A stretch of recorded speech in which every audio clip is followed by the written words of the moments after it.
In his lab, strapped into a slab, was a scientist, genius but totally mad. Cast out by his peers and stripped of his licenses, led the man to dabble in unethical sciences. To them, he had all but disappeared until he figured how to take invisibility literally. A success was his experiment apparently, cause he turned transparency. Psych, you can't see, in fact nobody can. An intended effect, a diabolical plan. Make his skeptical colleagues all laughable and to make himself the infallible, invincible, invisible man. Nobody sees the invisible man.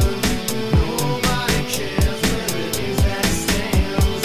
Nobody notices the touch of his hand. He's the invisible. Patty and plan, he's the invisible. Crash was a smashing of glass in his lab. He trashed all that he had with his invisible hand, and cast off his clothes, dashed into the night to wreak havoc in the open, yet still out of sight. To go places where he should never have been, to gain access to things he should never have seen. In silence, he crept like a cat on a beam to make violence towards members of his research team. And he dreamed that at last they would soon understand he had become an immortal, far more than a man. And they would beg for forgiveness, they'd admit they'd been beat. They would worship the ground beneath invisible feet. And they never saw him coming when he came to collect the respect, but they heard him in the messes he wrecked. The labs of other scientists down the hall to the west. It seems a side effect occurred that no one would have guessed. Nobody sees the invisible man.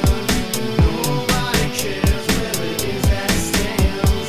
Nobody notices the touch of his hand. He's the invisible. Patty and plan, he's the invisible. This maniac had pulled off just what he'd seen to, and making every last part of his body see-through. One little oversight he hadn't expected was his entire body included his retinas. Now with light passing through him unchanged, none was converted to info and bounced to his brain. Oh, imagine how surprised our hero was to find that becoming invisible also meant being blind. So his misdirected vengeance was his only true legacy, or at least a mere example of irony. The very people who had turned a blind eye to him no longer saw him, nor could he any longer see them. And he just wanted recognition, but seems he failed in his mission. He sacrificed his own vision, but really, what did it get him? Can't be seen, he cannot see. He reaches havoc, flees his sin.